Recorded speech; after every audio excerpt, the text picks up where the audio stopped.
Sure that everybody is in. Um, and a few more people might be trickling in, but I think we'll get started. So hello, thank you so much for joining us today. My name is Amanda Cook and I'm the editor of I Care If You Listen, and we're so pleased to be presenting the second in our series of roundtable discussions on the topic of cultural appropriation. This is the culminating event of our Out of Context series, which was a series of 10 essays commissioned by American Composers Forum on the topic of cultural appropriation as it intersects with Western classical music, but also the broader cultural landscape. So we have 5 of our authors here today, and it's very exciting for us to be able to bring this project to a close. I Care If You Listen is now officially partnered with American Composers Forum, but this was one of the first programs that we really did collaboratively together. So we're excited to hear from all of the authors about their essays, and also continue this dialogue and to have some next steps from how we can take what we've learned through these essays and really put it into practice and keep this conversation going. Just to let everyone know, we are recording the session today. This will be used for both archival use and we'll be sharing it on icareifyoulisten.tv at a later date. Today will be a 60-minute conversation followed by a 15-minute Q&A session. If you have questions, feel free to drop them in the chat box and we will be pulling all of the questions at the end from the chat. And with that, I am going to introduce our wonderful panel today. So joining us, we have Kori Hill, Nicolas Benavides, Inti figgis-vizueta, Aisha K. Staggers, and Anthony Tan. So with that, I'm going to pass it over to our moderator, Kori Hill. All right, thank you very much, Amanda, and thank you again to I Care If You Listen and American Composers Forum for providing this space to have these very important, urgent conversations today. Just a little background on myself. I'm a PhD candidate at UNC Chapel Hill, studying the concertos of Florence Price, and I was the author of the final essay in the series, which did a wrap up of the previous 9 and isolated some really key topics that wove themselves throughout all of the articles, which we will be talking about more in depth today. But with that, I want to give you a little bit more insight into the panelists that will be sharing their perspectives and thoughts on cultural appropriation and actions that they see or have been taking to address this insidious practice. So first, we have Inti figgis-vizueta, who is the author of Out of Context essay number 3, Finding Tradition in New Music. Now, Inti writes magically real musics through the lens of personal identities, braiding a childhood of overlapping immigrant communities and Black-founded freedom schools in Chocolate City, Washington, D.C., with direct Andean and Irish heritage and a deep connection to the land. Reviewers say her music constantly toes the line between, quote, all turbulence and quietly focused from National Sundust Log, and alternately smooth and serrated melodies from the New York Times. Inti maintains a private studio in New York City with regular guest composition workshops and presentations of her practice at music programs around the country.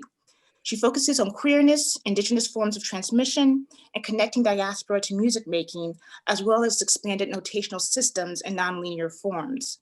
Inti has been commissioned by Jack Quartet, Crash Ensemble, National Sawdust, Music from Copeland House, the Phillips Collection, Jennifer Coe's Arco Collaborative, and cellists Matt Hamovitz, Amanda Gukin, and Andrew Yee, among many others. Our second panelist is Nicolas Benavides, who's the author of Out of Context essay number 8, Privilege and Creative Consequence. His music has been praised for finding, quote, a way to sketch complete characters in swift, sure lines from the Washington Post, and cooking up a jaunty score with touches of cabaret, musical theater, and Latin dance from Opera News. He has worked with groups such as the Washington National Opera, the Glimmerglass Festival, West Edge Opera, Nashville Opera, Left Coast Chamber Ensemble, and Friction Quartet. He was a fellow at the 8th Blackbird Creative Lab and the Gabriella Lena Frank Creative Academy of Music. Nick was the first ever young artist composer in residence at the Glimmerglass Festival. His opera, in conjunction with librettist Mirella Martin Koch, Pepito, premiered with Washington National Opera. Upcoming premieres include a new ballet for the Glimglass Festival in 2021, a song cycle called Canto Calo with New Moon Duo, and participation in West Edge Opera's Aperture program. He and Mirella will premiere a new opera, Tres Minutos, with Music of Remembrance in 2021. Our third panelist is Aisha K. Staggers, and she is author of the Out of Context essay number 6, The Whitewashing of Prince. She's a writer, literary agent, and alum of Fisk University. She appears weekly as a political analyst and cultural critic with Jill Jones and Dr. Vibe on the award-winning internationally syndicated Dr. Vibe Show. Her work has been published by Paper Magazine, Medium, The Spool, Grey Journal, MTV News, HuffPost, Blavity, Afropunk, Atlanta Black Star, For Harriet, the New York Review of Books, and a host of other first-run publication and syndicated outlets. She agented the book There Was a Time, James Brown, The Chitlin Circuit and Me by Alan Leeds, with foreword by Questlove of The Roots and The Tonight Show starring Jimmy Fallon. Her forthcoming book is titled I Was Dreaming When I Wrote This, My Writings on Prince, Politics, Pop Culture, and Pain. Prior to writing full-time, Aisha worked in politics and higher education as a professor. And our final panelist is Anthony Tan, who's author of Out of Context essay number 5, Appreciation versus Appropriation of Cultural Musical Objects. He's a composer, pianist, and electronic musician, and his music draws influence from an attention to the psychophysical experiences of sound and reflection on music's cultural context. His research interests include concert music with or without electronics, timbre theory, music perception, and integrated practices. He completed his PhD from McGill University and the Meisterklasse from the Hochschule für Musik Karl Maria von Weber in Germany. Awards include a fellowship with the Radcliffe Institute for Advanced Study at Harvard University, the Audience and Jury Prize from the ECM Plus Generation 2014 Tour, stipendiums from the SWR Experimental Studio and the 2011 Gigahertz Förder Prize, and the International Competition for Live Electronics of the Hamburg Klangwerktage. He is currently assistant professor of composition at the University of Victoria on Vancouver Island. So I just wanted to give our listeners very in-depth background on the experience and the laurels of our presenters, our panelists today. And so to start off this conversation, which as Amanda stated in her introduction, this is going to be a resource that people will be able to refer to and use for years to come. So I want to first open the floor question to all the panelists that, again, y'all take as short or as long a time to answer this question.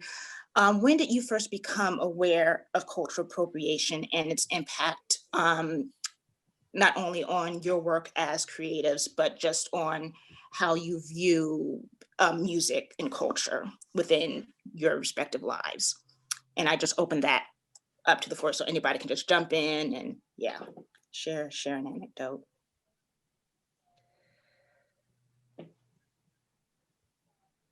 I can start. Happy to begin. Okay, thank you. Yeah, you sent this to us, and it really, I think I mentioned in an email, it really threw me for a loop because I just had never thought about that. It took me like 2 days to really dig down into my memories, but two connected events stood out to me actually. One of them was in high school. I was lucky; my parents were able to send me to a private high school that was really great in Albuquerque, but of course it came with the detriment of the student population not representing the Albuquerque population. And it never occurred to me until I was probably a senior in high school. And my parents were like members of I think at the time it was called the Hispanic Parent Association or something, of which there were like 3 members. I'm exaggerating, but maybe by 1, maybe it was 4 members, it wasn't very many. And we had this project where like all the kids of those folks got together and we did this thing where we went through for like, it was like Hispanic Heritage Month, went through magazines. Like they just brought out these stacks of magazines and they said, find every representation of Hispanic culture that you can find. And for like the first time, I remember just going through and finding like cartoons of like lazy Mexicans and like coffee ads with like really happy looking worker people that, it was just, none of it was really very substantive. And we would cut them out and put them on a board. And I just remember thinking like, oh my God, like what is going on here?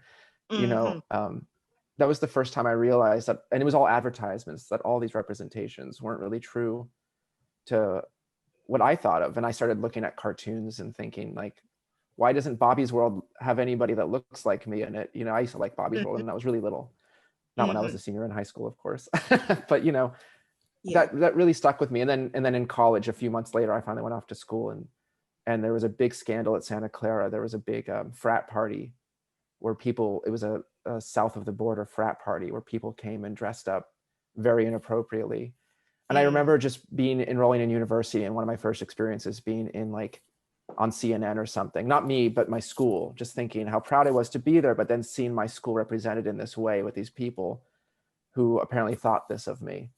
And those are the first two experiences, they kind of like back to back, that really sort of set in motion for me, beginning as a 19-year-old to think about how do people view other people in the world and how do people profit from it. Yes. Thank you, Nick. Aisha.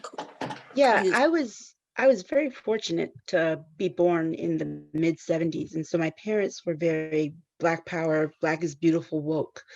And so what I had at home was very different than what I would see when I would go to school.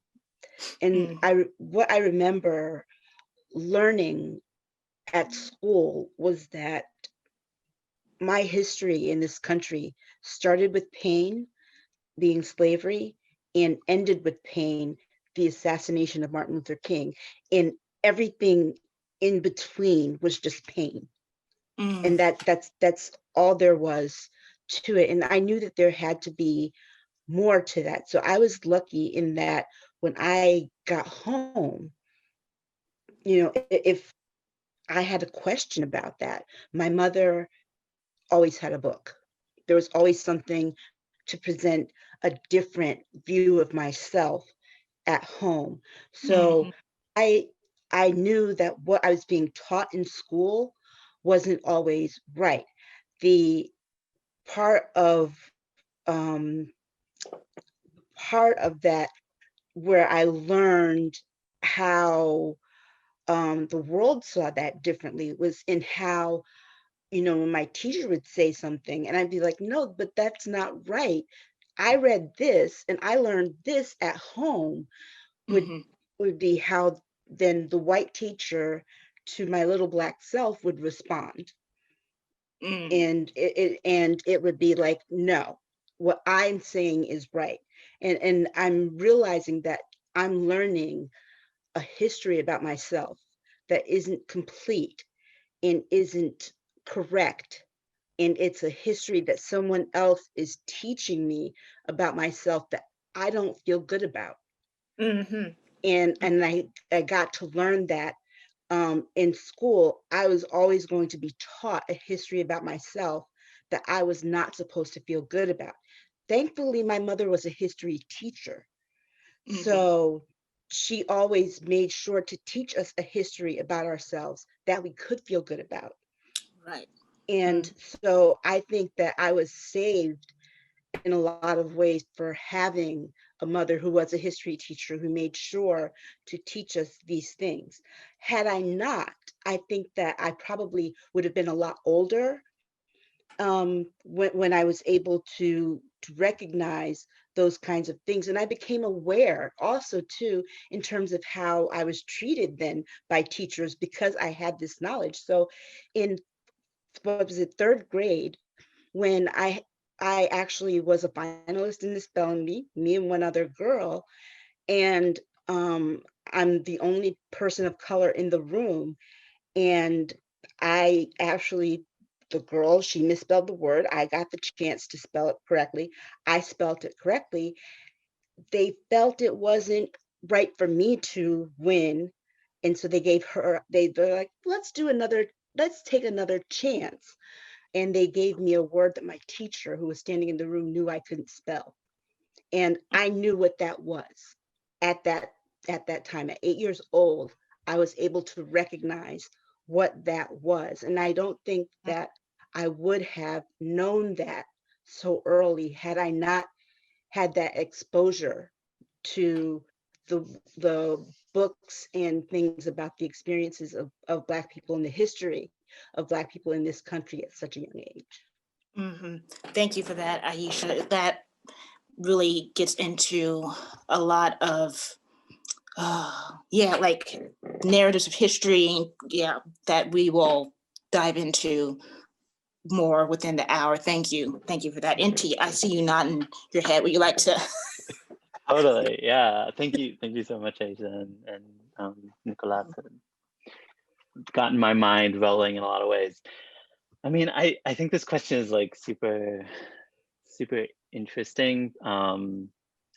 I think especially as I kind of think about my own history and growing up in DC, especially kind of attending a school that was like 97% like Black and Salvadorian and Ethiopian like kids, and kind of like this intense kind of mixture of culture that kind of always felt like there was a deep level of connectivity between like people in a generation or of like a cohort or of an age or whatever. The school I also went to was like bilingual, so we had like a francophone section and a Spanish speaking section and that kind of stuff.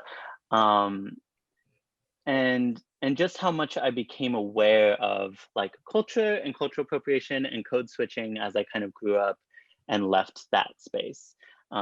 Especially like the kind of there was a lot of kind of recruitment back when I was growing up in DC, especially from like private schools. They really liked like DC kids or whatever, like people who didn't live in Chevy Chase or Bethesda or whatever.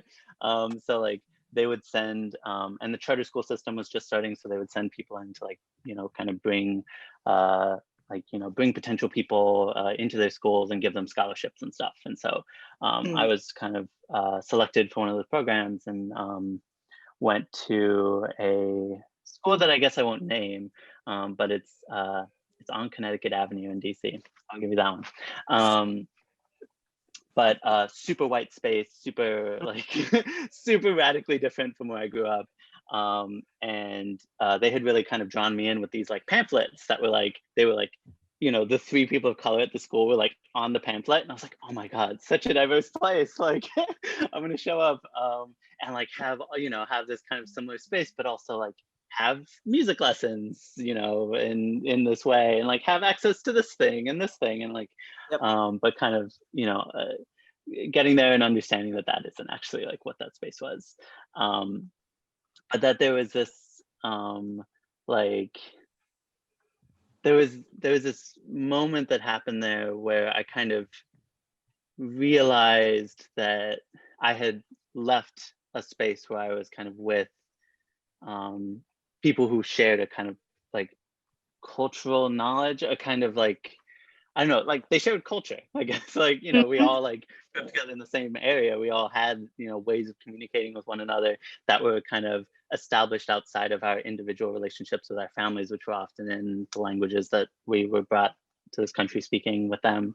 And so I'm trying to think of how to kind of try and wrap this. It's just that like, there was this knowledge that there was like this otherness that kind of occurred that happened when I entered that space, that had me understand that like the way in which I culturally transmitted to people was like seen as like dangerous. It was seen as like not right. It was seen as like I was, you know, speaking out of turn. I was speaking out of place. I was speaking too loudly. I was too excited. I was too, you know, all those things.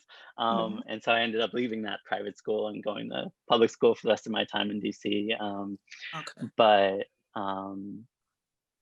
you know, but that kind of knowledge kind of kept with me for a really long time, and also informed some ways too around, you know, a lot of these dialogues have grown out of the last 20 years, which is, you know, like the advent of the internet, all this stuff. But like, you know, there is this kind of like tension sometimes of like being in like urban and impoverished communities and spaces where like sometimes elements of culture that we speak about here that are like complete no-nos, like certain slurs, certain terminologies, certain things that like come out, we're like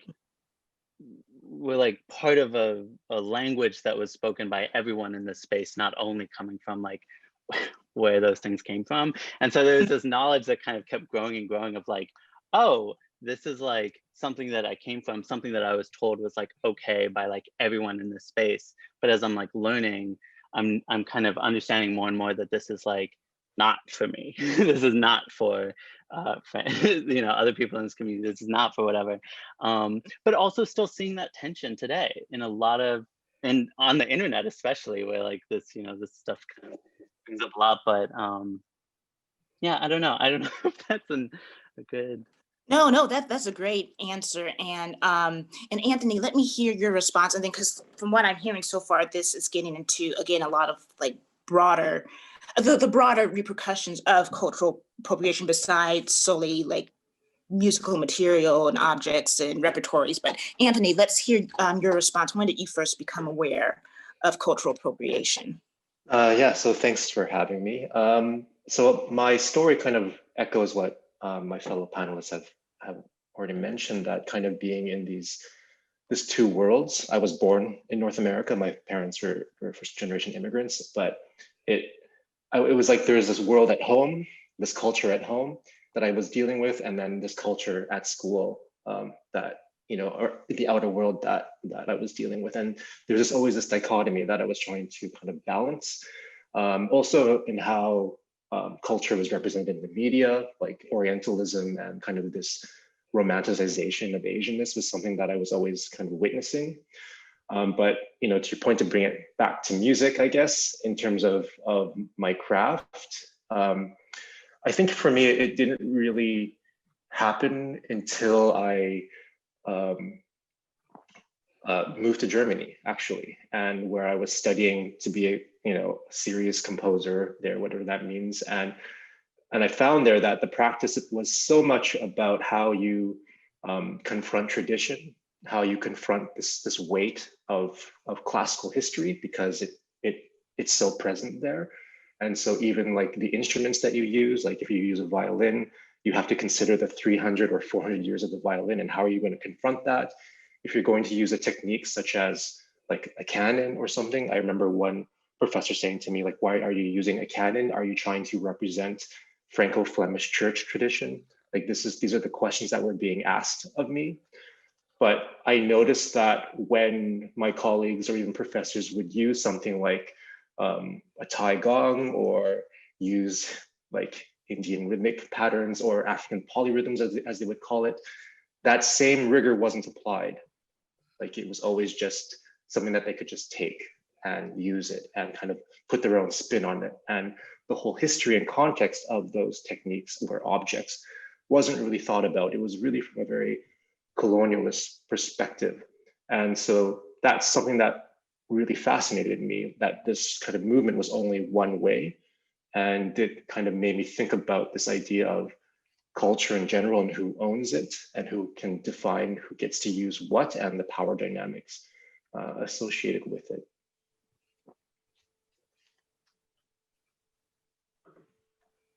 Kori, I think you're muted. Yeah, oh, how that happened. Thank you. Thank you, Anthony, for that response. And that takes me to another question that I have. I'm going to direct it to Aisha, because you kind of talk about this in your essay on Prince, but just what Anthony was describing there, like this lack of contextual rigor with traditions, objects that were not within the Western classical canon. How have you seen that reflected not only within, as you describe it, the whitewashing of Prince's musical identity and background, but also in your experience as a critic and writer on Black music culture? How do you see, again, it's like you guys are really getting to the crux of cultural appropriation, that it's not only this issue of, again, yeah, as Anthony said, like ownership of musical materials, but also whose narratives and whose histories get primacy again. Right. So could you go into that a little bit of detail? Well, one of the things that I don't, if I'm not mistaken, I did not get to write this in this particular essay, but Prince had an issue with hip hop. He struggled to accept it as at first, because he didn't view it as a rigorous art form in music. Because Alan Leeds told me this story, that he had this conversation with Prince in about 1990 or so, and Prince couldn't figure out, he's like, you know, it's not, they're not using an instrument. He's like, I could do that. And you know, it was at a time when Prince didn't feel like he was getting respect as an artist, as a Black artist from the Black community. And he was like, you know, you have these people, they're basically just speaking words, and here I am, this seasoned musician, this accomplished guitarist and pianist, and you know, I'm not getting that kind of respect that I deserve. One of the things that if we're going to talk about rigor, one of the things that I often find interesting is that a lot of people look at Prince as a pianist and just a songwriter. But what people take away from him is that he is a really good guitarist. When we think about guitarists, often what comes to mind are not Black people. They're not Black musicians. We don't think of the accomplished guitarists as being Black musicians, okay? And if they are, it had to be something else aside from just excellent skill and ingenuity that got them there. For example, Robert Johnson, people were like, well, he had to have sold his soul to the devil in order for him to be that accomplished as a guitarist. And, you know, with Prince, people didn't realize the type of guitarist that he was until he blew Tom Petty and all of those guys out the way in the tribute to George Harrison. And on top of all of that, people really didn't start realizing this until after he died. And one of his things was that he really wanted to be appreciated for his accomplishment as a guitarist. And that was something, I mean, yes, he was a songwriter. Yes, he was a very skilled pianist, but you know, the guitar is something that he started working at at a very young age, trying to perfect his skill. He was very skilled at it. He was not only just skilled at it, he was skilled without being trained. He was skilled by ear. He played it by ear. He had no lessons. You know, he knew how to work all the pedals. He knew all of this stuff from being self-taught. And so that also heightens that kind of you know, rigor that people, you know, just didn't realize was there with him. And so I think when it comes to cultural appropriation and Black music genres, is that they are so diverse, and the people within them are so diverse. My connection with Prince has been since I was about 8 years old. So I'm 46 now, so you can do the math. But I often come across people who will say to me, some people will say, I just don't get Prince. Prince is not something you get, he's something you experience. And the reason I say that is because you have to be able to be open enough to take this trip through Black music from very early, from Africa with the talking drums, all the way through to the future of things and sounds you've never heard yet. And that is what Black music is. And I think when you talk about other cultures taking pieces of Black music, they're literally taking slices of the music without the context of history behind it. Because every note, every sound, every every word has a specific reason for being there and an attachment to the culture in such a way that has a connection to a people that had no connection to anything. Everything is very deliberate in terms of creating culture. So you're appropriating a culture that had to be created where there was none. Thank you, Aisha. Nick, I'd like to turn to you now and kind of like continuing the thread that Aisha was bringing into this conversation now. As with your experience as a composer and with the different styles that you draw upon within your work, how have there been differences in reception or understanding or effective, respectful contextualization, depending on your audiences or your reviewers? Go into that a little bit. Oh, wow. That's a really good question. making it more personal. I was expecting like a concept question, but that's okay. Let's go with this. I know Inti's laughing because we talked about this when we met. Like, you got to get back to the music. So like, okay, get into the music. Yeah, I mean, like, I feel like there are, I appreciate, by the way, so much of what Aisha said about like culture and ownership. And actually, I'm going to kind of connect what I want to say to that, which is, I think, so I really quickly in high school, I played rancheras and corridos, folk music with my grandpa. I learned by ear, and he was an all by ear musician, and he played all growing up. And I actually learned to play mostly by playing in church every Sunday. I grew up I went to Spanish mass, and we played a lot of songs. I played and I sang. And then I also had an alter ego, which was in, like most kids, I did jazz band, and I loved jazz band. It was like one of my main things. And so I did basically jazz and like traditional New Mexican music were kind of my training, and jazz bands where I learned how to read sheet music. And then in college, I discovered concert music, which I had never heard of before. Like I could not tell you the difference between Mozart and Beethoven as a 19-year-old. But I'm one of those in a very pure sense who fell in love with it. I was just like, give me more of this. I signed up for voice lessons. I signed up for opera.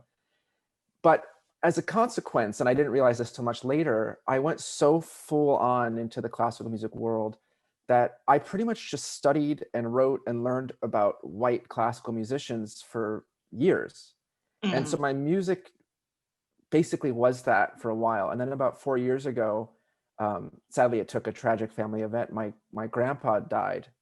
And it just like, at the time I was pitching operas and things, and it really made me think about like, as his passing, not the one who plays accordion, he's still alive, but my other grandpa who danced mambo in the 50s. And I was like, man, if I'm going to hang on to him, I'm trying not to plagiarize Inti's essay at this point, but I'm going to have to like practice him, right? I'm going to have to live that practice. And the reason I wasn't doing it was it felt like cheap. It felt like expected. It felt easy. I was doing other types of things. And so about 4 years ago, I started to really write music about what it means to be New Mexican, which is where I'm from, which is a complicated cross-genre identity. And that is actually when I started to experience reception issues or enthusiasm. For the first time, someone wanted to commission me and said, and I was really excited. And he said, yeah, I would love to commission you, and I know you're from New Mexico, but I already had a Latin composer a year ago. So like, I need to, do you have a different angle you could come at this from? And I'm like, no, like this is not like my decoration right now. This is me like trying to connect with my grandfather.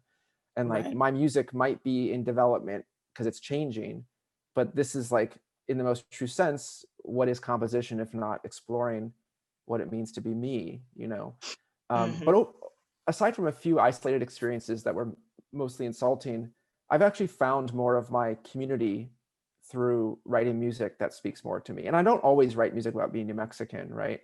I still, if I want to write like just a whatever piece, I still do it, but I find that that's become more tangential to my practice as a composer. And that really connects to, I think to what Aisha's, Anthony, and Inti's essays about. For me, it comes down to the way you condensed it, which is just practice, and trying to engage and trying to fail and not being deterred by those failures, because there is a lineage to it, a history to it that you need to engage with in order to do it justice.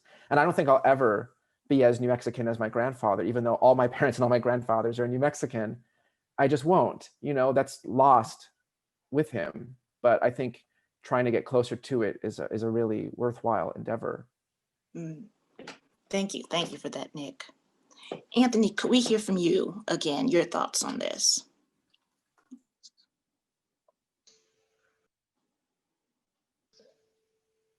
Sorry, on what question exactly? Oh, sorry. Oh no, you're good.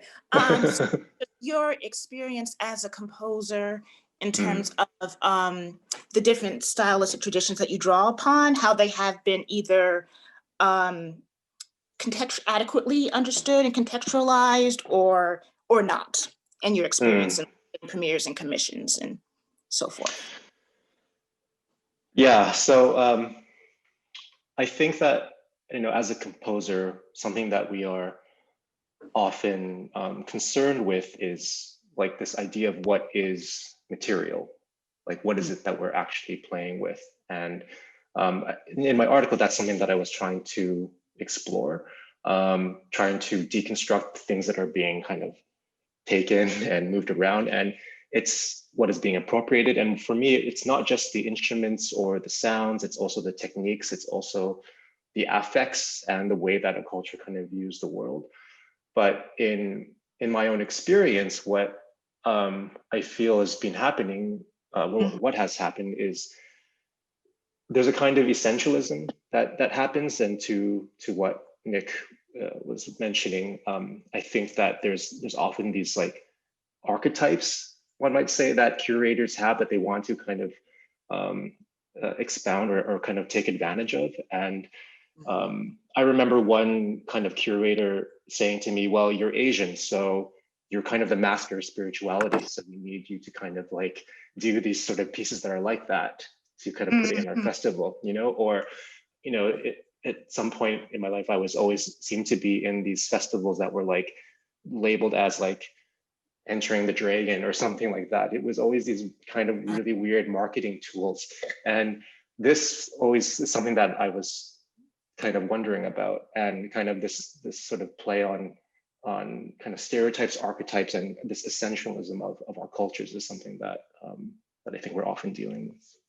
Yes, definitely. And NT, this and the responses that we've heard from Anthony and Nick and Aisha so far, it made me think of, in your essay, when you talk about tradition as a process, and if you could not only bring in your experience with audiences either misreading or not adequately contextualizing your musical style, but also get into this idea of tradition as process. Because when I read that, I was like, oh, but my mind was just blown, because it just had me come to terms with how often I view tradition as like this static, stable, non-changing thing, when that couldn't be further from the truth.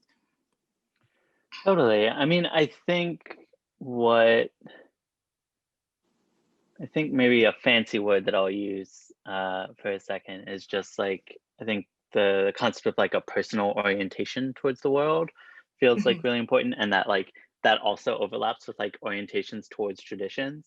So like, be it like coming from an outside of a tradition and like asking to enter a space, which like asking is a very important part of that.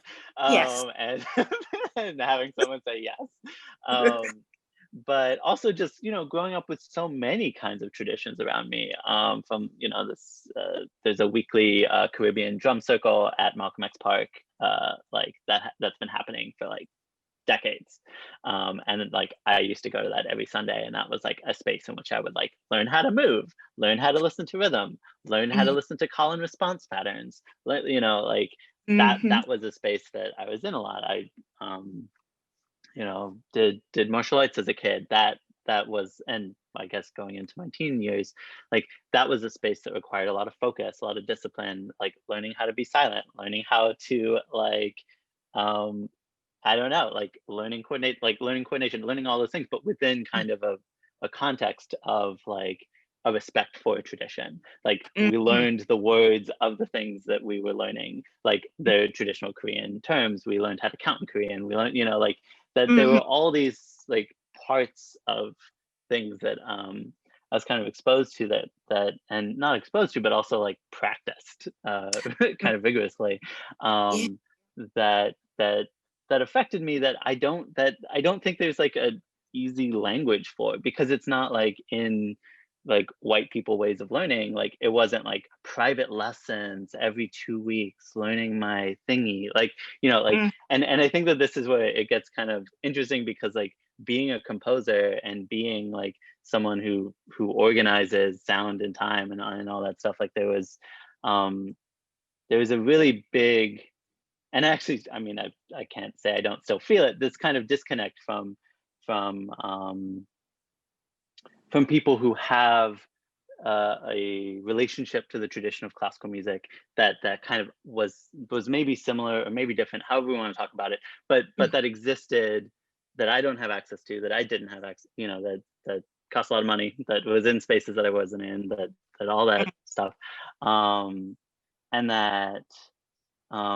that's kind of made me think about how much like the traditions that I grew up in, and I'm also not mentioning cultural traditions, I'm kind of mentioning more activities than I am like Mhm. things that are more personal. I mean, I could go into a little bit of that, like some of the complexities of being like an indigenous diaspora of like just me and my mom in this like, you know, very multiracial, multi-immigrant, multicultural space that was Mm. DC, you know, in the kind of late 90s, 2000s.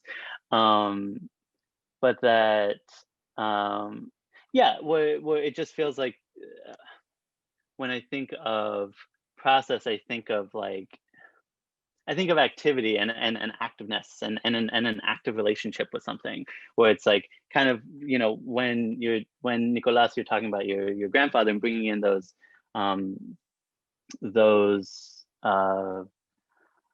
elements of your culture and your heritage and your familiar history and all that stuff, like it does, I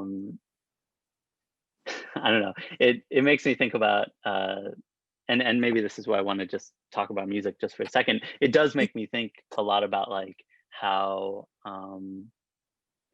careful I am about the framing of that stuff in how I present things and how I title things.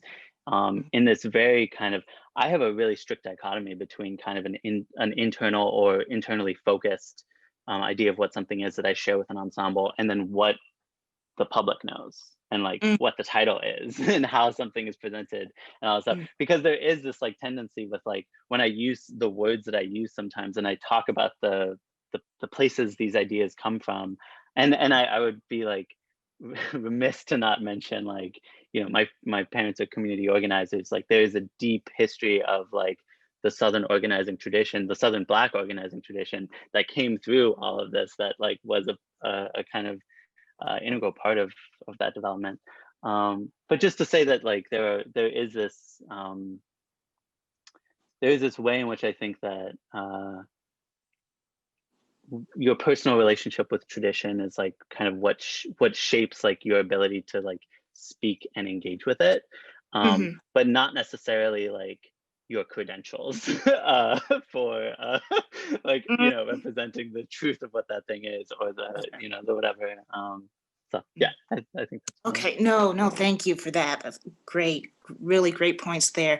I want to kind of turn it to kind of the overarching point of the roundtables for this week, which is to, well, at least this is how I'm kind of viewing these discussions, is what are some strategies, some actions to take to address this humongous issue of cultural appropriation within Western classical music culture.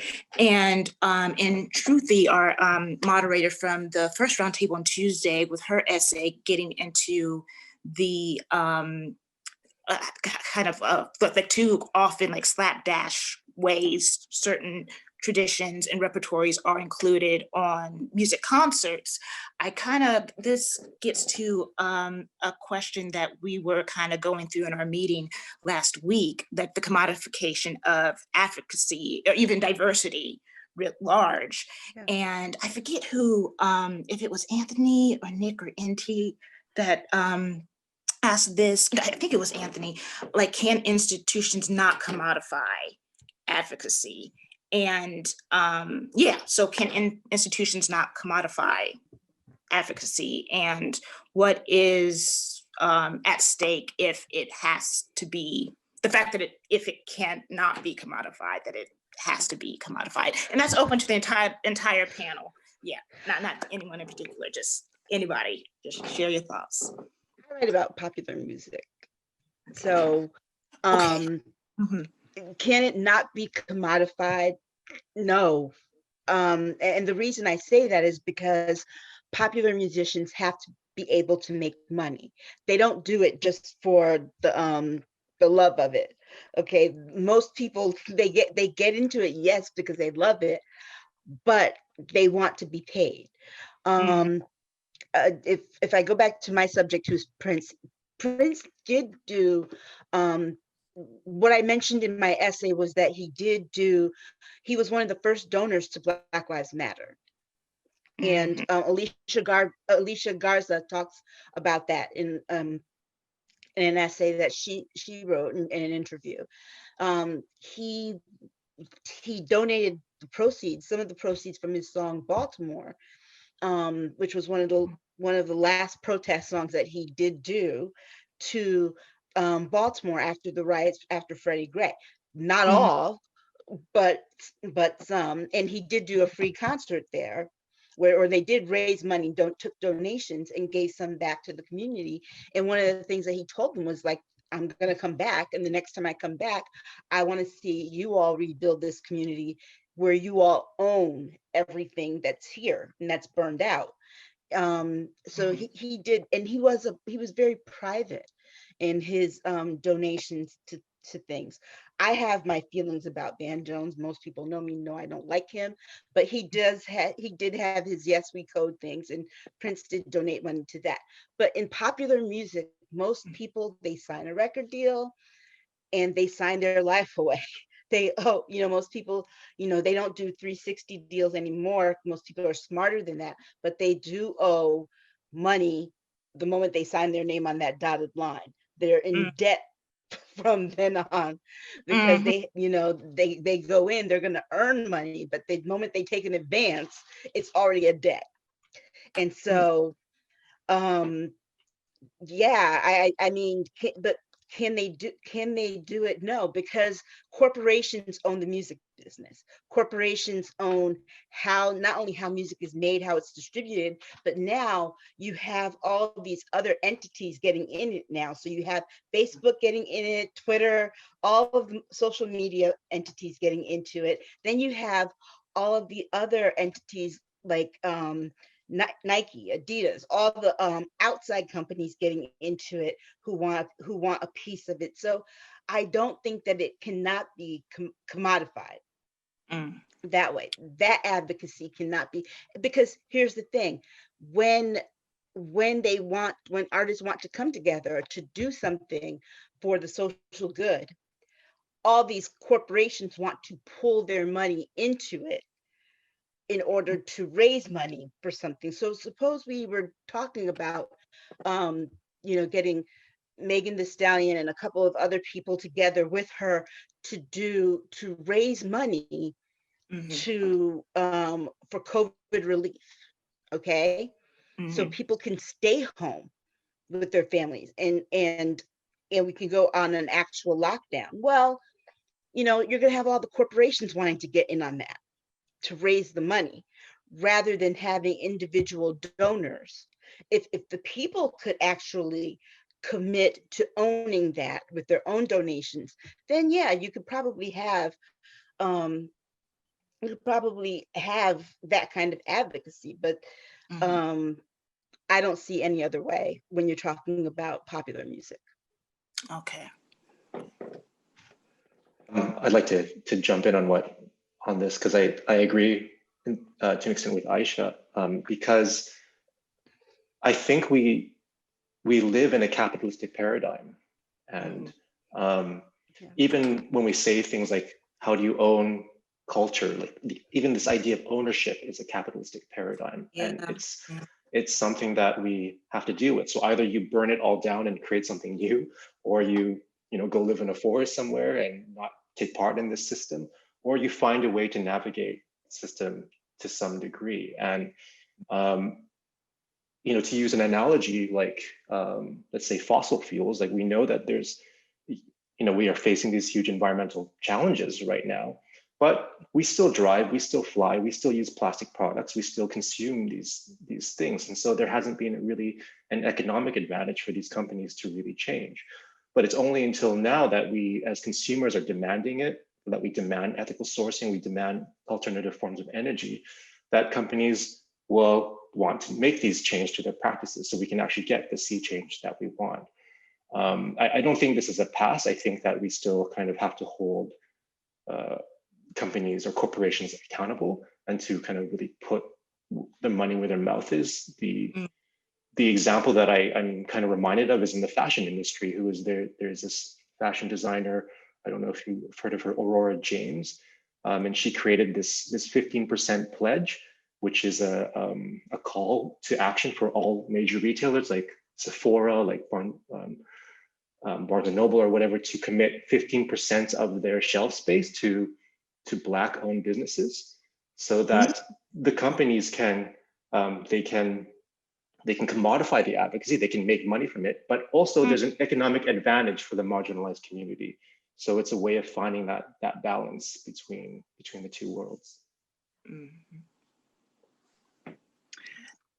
And I you know, I'm interested too how we can, you know, because there is this kind of you know, the kind of for-profit side and the nonprofit side, and I know that a lot of contemporary and classical music or whatever kind of lives in this. We don't make that much money, you know, making making what we do in terms of ticket sales and stuff. But you know, something that comes to mind with the idea of like a commodification of advocacy is, you know, the idea of kind of bringing people into the room. Like, you know, we always kind of talk about like, you know, building up leaders from the communities that we wish to see actually like have their work represented in the space. And I think in particular to that that's been coming up for me lately has been, you know, I think that we, especially young creators, have gotten kind of really good at, maybe not as good as we think we are, but good enough at talking about like social justice and like, you know, like contemporary issues of diversity and DEI stuff, that like every project I see that comes across my plate as like an adjudicator kind of like has that spice on top, I guess. Like, you know, this is unpacking this 300-year-old colonial event, or is it, you know, something, and it's like, you know, like micro minimalism or something, like, you know, like, you know, where things aren't actually connected, like, you know, where a piece of art isn't actually connected with the issue that is kind of being sold as. And, you know, I think that like a big solution for some of that is to like actually bring people in the room who have like both an expertise in like artistic curation and picking projects and all that stuff. Not microminimalism, I see that in the chat. But also, you know, that like when we bring people into the room who are already kind of doing those projects, who are already like, you know, visionaries in their kind of artistic practice, but also have this kind of cultural competency, understanding, background, all that stuff, that there is this capacity to like actually, there is this capacity to actually move, I think, beyond the kind of commodification that we're talking about, the kind of idea that like, you know, the most, the voice that we want to hear the most is the one with the longest list of identities or something, versus like, you know, how well can someone speak to some of those experiences? How much can, you know, something be brought in? Because I think that those are metrics that actually reflect the way in which we engage in music, both like personally, professionally, but also like culturally, and also within our communities, where it's like, there's, you know, I remember I used to go to open mic nights all the time at this place called Bloom Bars in Columbia Heights. And like, you know, we had open mic nights and there was this kind of like, the response that you gave to art was like the effort and like the honesty, the like, you know, all of that, more than like, much more than like how well a person spoke about it, or like how well, you know, how well they wrote their program note, or like how well, you know, how much veneer and shininess was on the thing.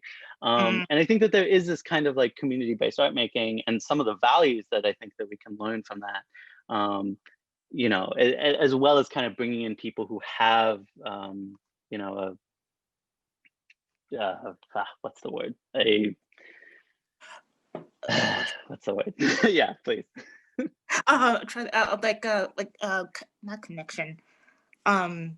But wrote not rapport. Yeah, yeah, like the communicative channel. I don't know. There's like some fancy Yes. word, you know, Uh-huh. like Yeah. I hear ya. Excellent. Thank you, Inti. All right, Nick, let's hear from you. Oh man, Inti, you just brought back so many memories I hadn't thought of. This is funny how I'm like going back to early. Kori, your question really has just been pushing my mind back. After everybody said so many wise things, I just keep thinking about how I grew up and what does that mean. The open mic night thing, as a quick aside, another way in which there can be two worlds on top of one another very, very seamlessly and without any friction in a negative way. When I was in high school, I played in a prog rock band that I led and I was very proud of. And I had this gig at this cafe called the Blue Dragon, which is now closed in Albuquerque, which is like where all the college hipsters went. And I was in high school and I thought like, this is so cool. I'm going to play like the Blue Dragon where they do like really cool events. And then like, for some reason, my band all got sick except for me. And it was like just me. And it was like the day of the show. And I was just like completely distraught that I was going to miss out on this chance. And I called my grandpa and I was like, Grandpa, do you want to just like play rancheras with me for an hour at this like open mic that was billed as a prog rock show? And like we went and played traditional New Mexican music for an hour. And I thought like, this is so boring. Like it's fun to play with my grandpa because I like him, but they all know these tunes. It's like, and nobody in the entire place had ever heard any of that music. And it just blew my mind. We we lived in New Mexico. How is that even possible, you know?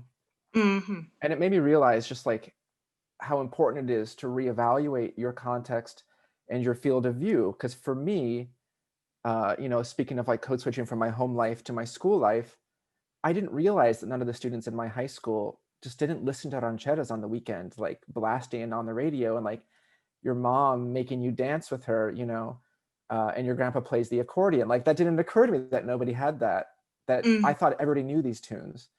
Anyway, and that actually brings me to what I wanted to say about this process, and it is a process. I don't think that corporations cannot,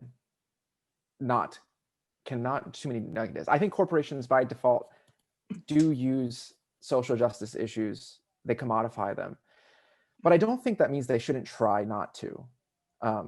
I think it's really part of the process, kind of like how it's part of our personal process to try to explore who we are and hopefully not appropriate or abuse others as in the wake of our creative destruction, you know? Like you're done, there are no end posts. Just like doctors don't say, I'm done practicing medicine, I'm just doing medicine now, right? Like your end goal is on your deathbed, to be morbid. Like when you die, that's when you're done. And I think it can be a really joyful and enjoyable process, you know? I reflect on like, what is the difference? You know, I used to think like when I was in second grade, we had a month where we had like Japanese month. And there are no Japanese kids in my elementary school. I went to a public elementary school that was a lot more diverse. And we spent the entire month like learning Japanese words, and we like drank tea as like second graders, and we like made kimonos and wore them around the school like all day.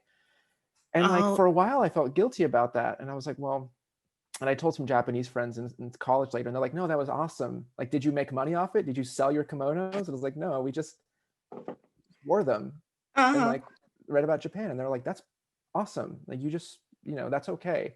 I'm not saying that's ideal, but the difference between that and a corporation was we were just engaging and from a joyful learning perspective, we're just going for it.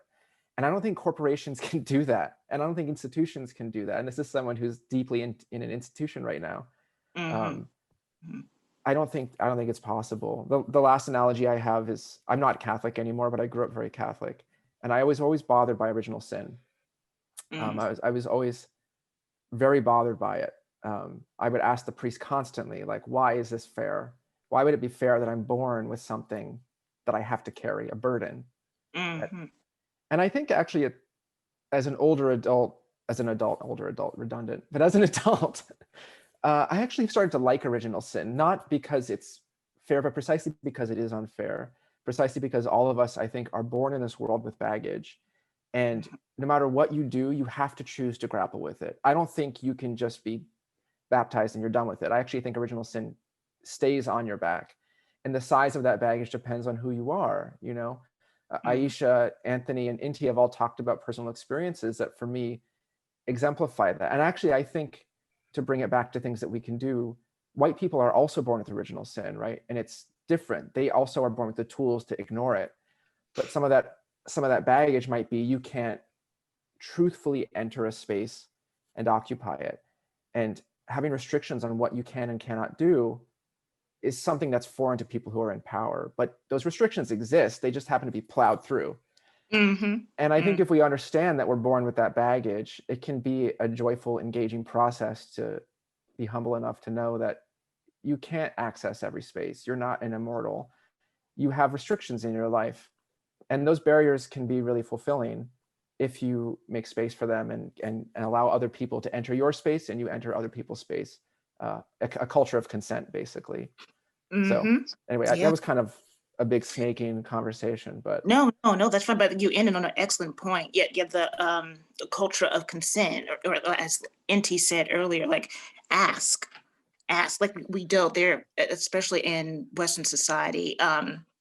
Colleague of mine, Matthew D. Morrison at NYU, he tweeted maybe like a day or two ago about like this feeling of ownership of knowledge and information about anything that someone is curious of. And especially white people have this tendency where like, I want to learn about it. I want to practice it. So I'm just going to do it without making sure that it's okay.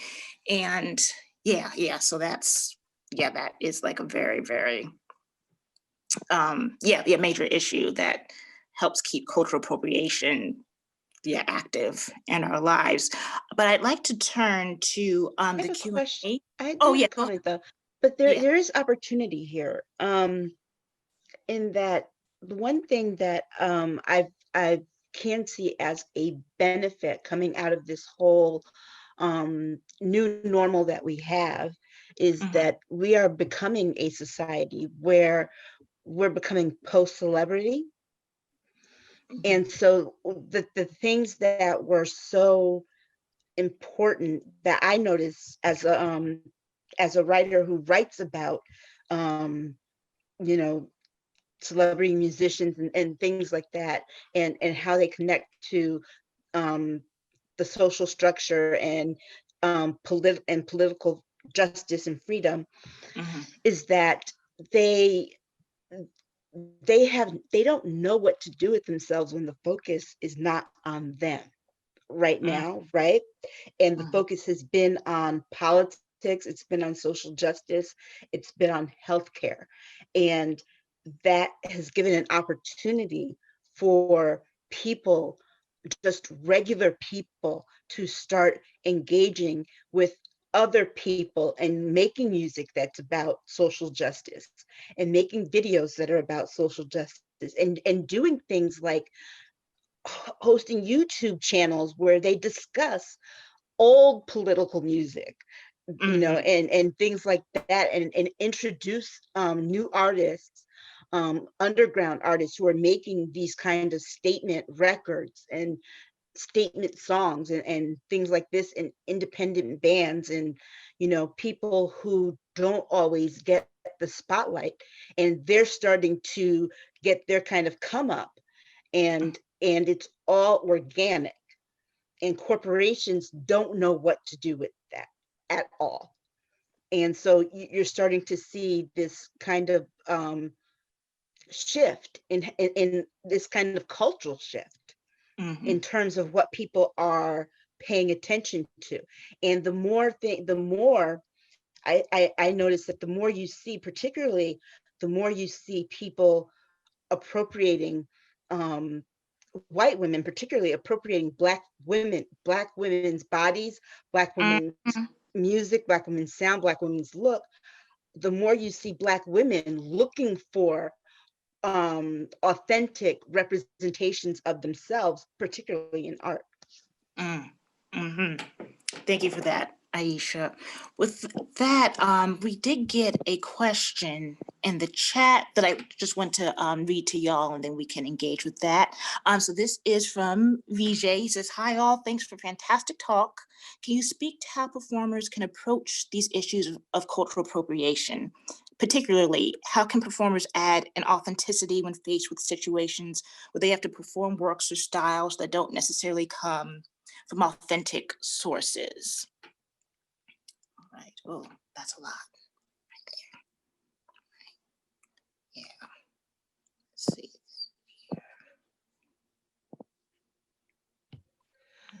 There's nothing worse than hearing an inauthentic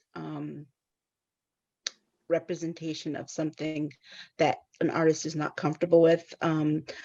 I've reviewed a lot of different covers of something. Actually, I had this conversation on Twitter with someone about 3 or 4 weeks ago, and we were discussing a Mariah Carey cover of a Prince song.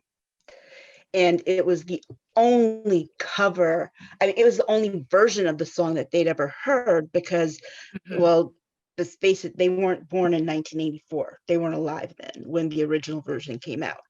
So the only version they ever knew was the Mariah Carey version. And I'm like, are you serious? I'm like, it is the absolute, it's like, it's just not up to Mariah Carey's caliber of even a Mariah Carey cover of anything. And we had this this conversation, and I gave all the reasons as to why it wasn't authentic. And to be honest, it wasn't authentic because they should have just she should have scrapped the idea of doing a cover and just called him and did an original song with him, period. I think that if it's not going to work, scrap the idea, period. It just, it's as much as you want to put your own spin on it, some people aren't meant to do that. Like, for example, I would never want to hear Eminem do a Jay-Z song, ever. Just scrap the idea, period, because they don't have the same flow. He could never impersonate Jay-Z, and vice versa. Just scrap the idea, period.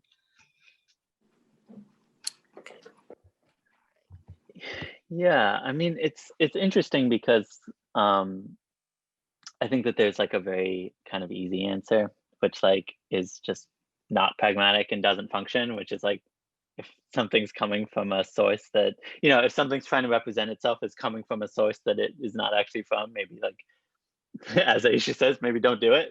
Like maybe don't actually, you know, play the thing. But I also know, like, as students and as performers, like we're engaging in especially as like individual artists and performers, like engaging in power flows and rivers of programming and curriculum and all this stuff that like doesn't quite fit our aspirational desires.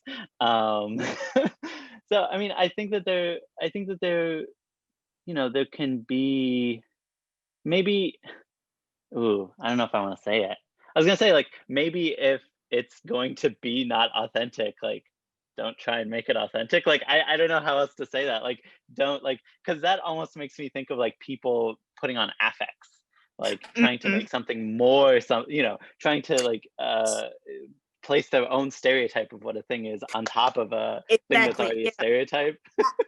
Flash right to it might have been early in your essay, Inti, where you talk about just like, again, like signifying of what either the musician or the composer considered was indigenous sounds, and you're like, oh no, that's no, that is not it. So it's like more people need to be comfortable with acknowledging either the limitations of knowing the source, the history of the source material that they're engaging with, or recognize like, oh, this is not representative of what I think it is. Yeah, sorry, but I just wanted to say. No, I mean, I don't want to throw like a wrench in answering the question, but I also want to say that like that particular example also was from like another person of color who was like Oh, actively engaging in that, yeah.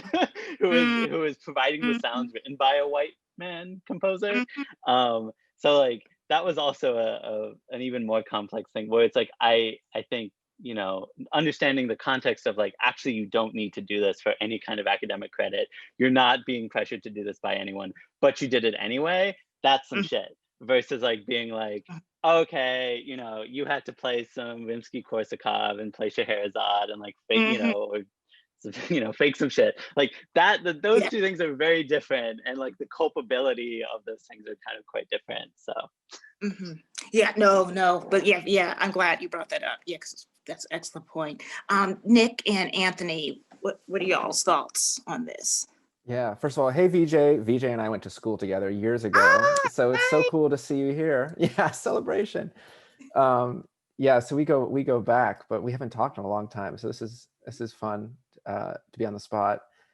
You know, I'm not going to repeat all the wise things that Aisha and Inti just said, but I would like to also just add and acknowledge that performers are in a strange place, a very hierarchical, power dynamic led place where often performers, if you're not the star of the show, and even if you are, as Aisha pointed out, because you're signing contracts, if you're not the star of the show, you're often hired to do something. You're often required to do something to make your pay.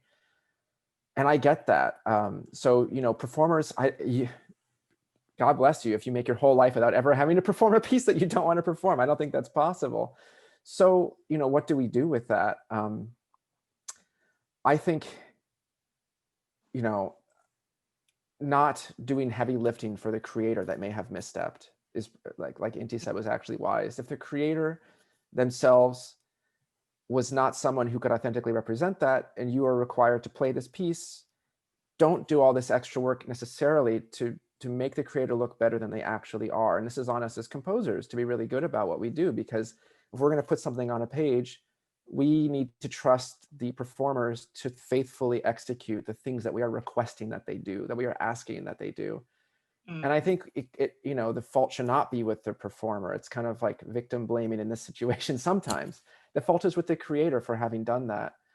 And of course it's uncomfortable. I think Kori talked about this nicely in like the very non-enviable task of summarizing all of our thoughts into one essay, which I've reread multiple times, and I'm like, this is just amazing. Which is the difference between, like, you know, you talked about, I think, Inuit throat singing, and I've totally never said her name aloud, but Tanya Tagaq, I think is how you pronounce it. And the whole thing with Roomful of Teeth versus Kronos Quartet. And Kronos Quartet, they are not Inuit, but the idea of them being invited by the creator, the performer, to perform a piece with her is an important distinction versus someone just extracting that element of her culture and using it unfaithfully, right? I think we're all going to mess up all the time. I mess up all the time. I appropriate myself constantly, like in the worst kind of way, I'm pretty sure. You know, people of color can appropriate other people of color.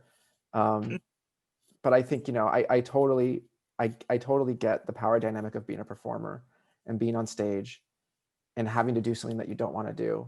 And I think by then it's maybe too late, but maybe the real solution is to go back and think about, how can I program my next concert? How can I put in a fail-safe? How can I put in language that says, I would love to have some authority with choosing the pieces that I perform, or I would love to speak with the creator as it's being created. I would love to have a workshop process. You know, workshop processes don't just have to be about the composer showing off how great they are at what they do. It could also be about the performer checking in to make sure that this is going to fit on their program, and to be stern about it. Like, I will not let you put this African drumming in your piece when you have not studied that.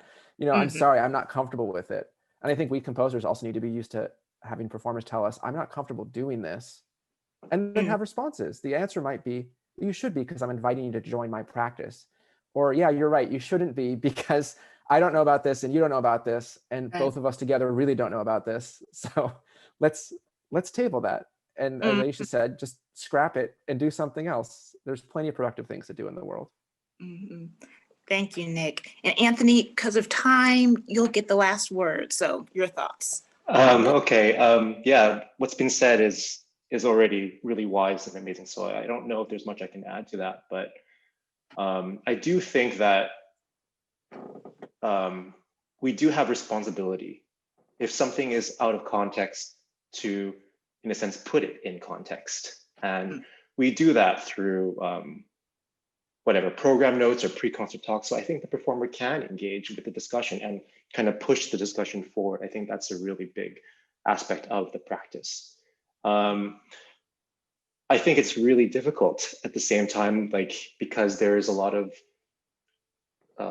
you know, well, for example, Nick mentioned Tanya Tegak. Well, we have here in Canada the Indigenous Music Awards.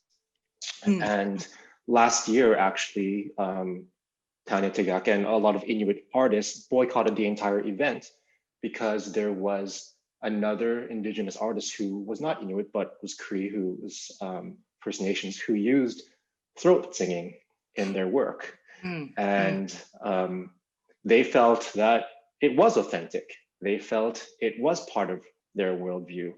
So there's this strange disagreement at the same time among communities, among marginalized communities. So I think that it's challenging, but we have to do the work. This is how I'll end it. Yeah. All right. Thank you all. And now I think I'll turn it over to Amanda, who will close us out. Thank you, guys. Thank you all so much for a wonderful conversation. All of these essays and discussions will continue to live online as a resource, and we hope that this is just the beginning of these very important conversations. So I just want to say thank you again so much to our panelists today, Kori Hill, Aisha K. Staggers, Inti figgis-vizueta, Nicolas Benavides, and Anthony Tan. Also, these programs presented by American Composers Forum and I Care If You Listen are supported largely through individual gifts. So if you enjoyed today's program and would like to see more programming like this, please visit composersforum.org/donate. Be well, be healthy, be safe, and thank you all so much for joining us today.